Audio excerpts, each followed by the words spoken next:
Pemirsa TV Tabalong yang dirahmati Allah, kenapa kemudian kita penting menjaga keluarga, terutama keluarga dari serangan konten-konten internet, gawai HP pintar yang merusak anak-anak kita, bahkan boleh jadi orang-orang yang kita sayangi, termasuk ayah, ibu, suami, istri. Kenapa? Karena ternyata ujung-ujungnya yang kita khawatirkan itu jangan sampai kemudian perzinahan itu merajalela. Perzinahan ataupun pelacuran ataupun prostitusi itu bisa saja kemudian secara terang-terangan, secara sembunyi-sembunyi, atau secara juga legal. Misalnya lokalisasi dilegalkan, tapi kemudian itu dibubarkan, lalu berganti dengan modus di warung-warung jablay, di salon-salon mohon maaf tanda kutip yang juga menyediakan jasa seperti itu, ataupun melalui online di media sosial secara terselubung. Boleh jadi ada koneksi-koneksi yang kemudian menghubungkan antara satu dengan yang lainnya. Dan sebenarnya ujung-ujungnya adalah perbuatan zina. Mengapa zina ini dilarang?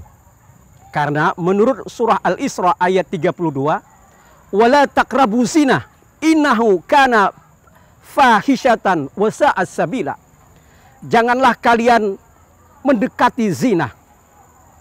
Karena sesungguhnya yang namanya zina itu adalah perbuatan fahisyah, jahat, keji, berpengaruh terhadap moral, berpengaruh terhadap kehidupan, merusak, wasa'a sabila, dan jalan yang busuk, jalan yang rusak, jalan yang tidak baik. Cukup terang ayat ini menceritakan kepada kita semua bahaya zina itu. Kenapa? Karena perbuatan zina yang kemudian dilegalkan, yang dinamakan lokalisasi, atau mereka yang kemudian membiarkan ataupun membuat pekerjaan dari yang tidak baik ini dinamakan pekerja seks komersial, PSK, yang banyak orang tidak setuju dengan istilah ini karena di sana ada kecenderungan untuk melegalkan, bekerja menjajakan seks. Pekerjaan ini ataupun perbuatan ini dikutuk, termasuk juga perbuatan dosa setelah syirik. Kenapa? Karena berpengaruh terhadap kerusakan umat. Bayangkan saudaraku semuanya, orang melakukan hubungan badan bukan yang dinamakan sebagai PSK, pekerja seks komersial. Dia hanya melakukan hubungan badan tanpa nikah sebelumnya. Perbuatan ini haram. Anak kalau memang berasal dari perbuatan zina ini, maka anak itu dihukum. Dia tidak boleh mewaris orang tuanya, terutama ayahnya.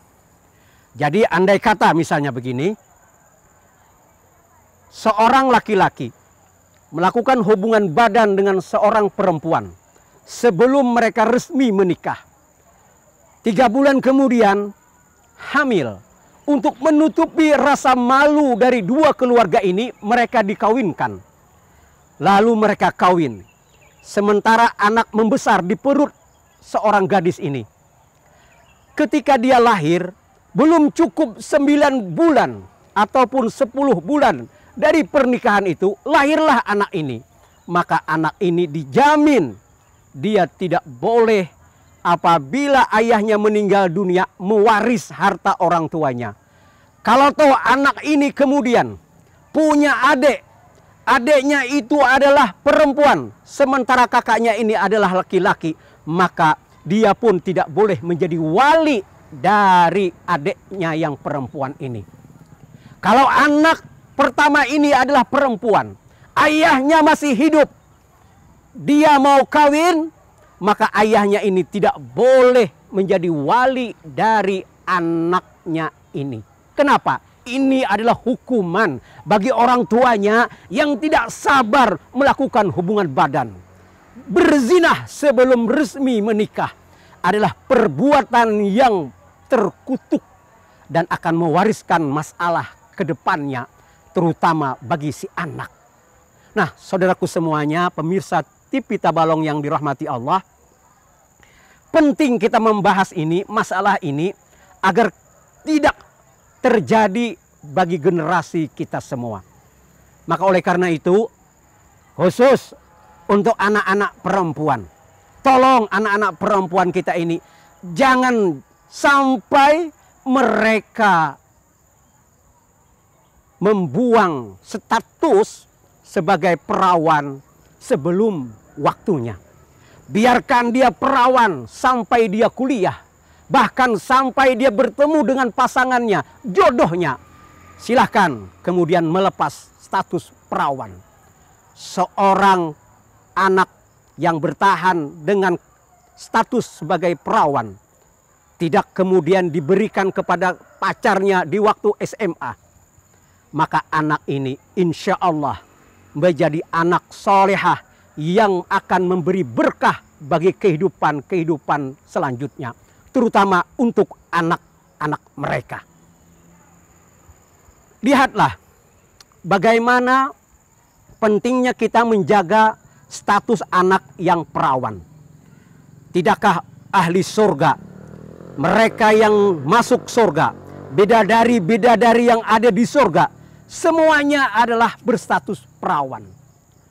Mereka selalu perawan, muda belia perawan. Ini alamat bagi kita semua untuk bertanggung jawab agar memelihara anak kita, generasi kita, jangan sampai terbeber persoalan zina, persoalan ketidakmampuan menjaga anak dari pengaruh media sosial yang kemudian menjerumuskan dia dari keperbuatan zina. Tidakkah saudaraku semuanya, berpacaran itu berkecenderungan untuk kemudian menjadikan anak tidak perawan dan tidak juga sebagai perjaka. Kenapa?